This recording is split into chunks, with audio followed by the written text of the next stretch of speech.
Morning बच्चों। Good morning. कैसे हो आप? फाइन। अच्छे हो? आप सबको एक्टिविटीज में मजा आ रहा है सबको? ठीक है, तो आज हम एक कहानी सुनने वाले हैं, खरगोश की ओर अच्छे। अब मैं आपको कहानी सुनाने जा रही हूँ, आपको ध्यान से सुनना है, ठीक है?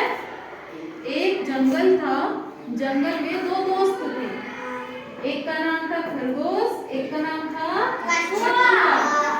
दोनों आपस में बहुत अच्छे दोस्त थे, जैसे आप भी दोस्त हो, है ना? आपका सबका एक बेस्ट फ्रेंड होता है, किसी ना किसी का होता है ना? तो वैसे ही खरगोश और कछुआ भी दोनों आपस में क्या थे? बहुत अच्छे दोस्त थे, बेस्ट फ्रेंड थे।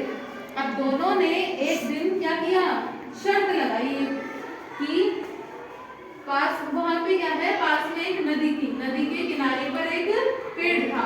अब दोनों में शर्त लगी कि कौन जल्दी से दौड़कर उस पेड़ के पास पहुंच जाता है। जो है खरगोश की चाल कैसी होती है? तेज होती है। कछुआ कैसे चलता है? धीरे धीरे चलता है ना? तो दोनों ने क्या किया, दौड़ना शुरू कर दिया। अब खरगोश जो है वो तेजी से दौड़कर कहाँ पहुंच गया? एक पेड़ के नीचे। अब वो पीछे से देखता है कि कछुआ दिखाई दे रहा है या नहीं दे रहा। कछुआ तो क्या था, अपने धीरे धीरे अपने निरंतर चाल से चल रहा था। खरगोश तेज से दौड़कर कहाँ पहुंच गया? पेड़ के नीचे। और जाकर उसने सोचा अभी तक तो कछुआ बहुत देर में आएगा, तब तक तो मैं विश्राम कर लेता हूँ। खरगोश ये सोचकर पेड़ के नीचे सो गया। अब कछुआ जो है निरंतर चाल से चलता आ रहा है, उसने देखा खरगोश तो सो चुका है, लेकिन वो धीरे धीरे अपनी निरंतर चाल से चलता गया और कहाँ पहुंच गया? नदी के किनारे पहुंच गया। पहले खरगोश से पहले जाके बैठ गया वहां पे। अब खरगोश की नींद खुली बहुत देर बाद, उसने देखा कछुआ उसे पीछे दिखाई नहीं दिया। अब वो धीरे धीरे खरगोश तेजी से दौड़कर वापस वहां पहुंचता है, कहाँ पे? नदी के किनारे। उसने सोचा कछुआ तो आ रहा होगा अभी धीरे धीरे, पर उसने देखा कि कछुआ तो पहले से ही वहां तैयार था। तो इस कहानी से हमें क्या शिक्षा मिलती है? अब खरगोश जो है उसको घमंड था अपने ऊपर, है ना? ऐसा घमंड कि मैं तो तेज तेज से दौड़ता हूँ, जबकि कछुआ जो है कैसा चलता है? धीरे धीरे चलता है। लेकिन कछुआ जो है उसने अपनी चाल को कैसे रखा? निरंतर, मतलब वो धीरे धीरे पहुंच के भी अपनी मंजिल तक पहुंच गया।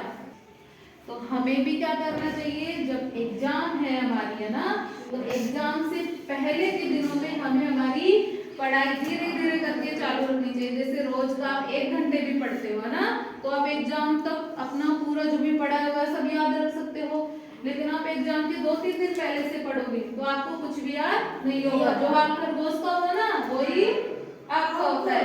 तो हमें निरंतर क्या करना चाहिए? अपना काम करना चाहिए, धीरे धीरे और निरंतर तरीके से अपने काम को करना चाहिए। इससे हमें क्या मिलती है? सफलता मिल जाती है। जैसे कछुआ अपनी मंजिल तक पहुंचा था, वैसे हम भी अपनी मंजिल तक पहुंच जाते हैं। सुनी सबने कहानी? अब इसी कहानी को कौन सुनाएगा वापस से?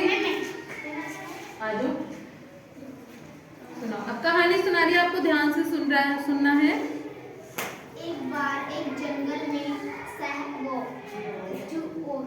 कछुआ और खरगोश रहता था, और वह एक अच्छे मित्र थे।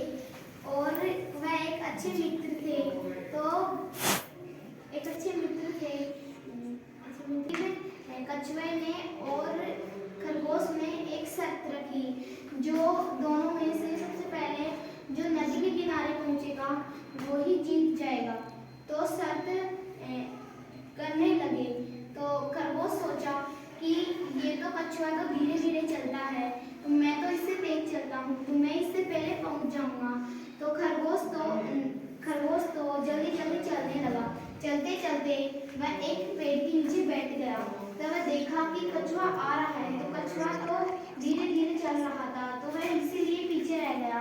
तो खरगोश एक पेड़ के नीचे बैठकर आराम करने लगा। तो वह सोचा कि कछुआ तो बहुत देर में आएगा, तो मैं जब तक थोड़ा बहुत आराम कर लेता हूँ। तो वह सो जाता है पेड़ के नीचे और उसको गहरी नींद आ जाती है। तो कछुआ जब निरंतर चलते चलते धीरे से आता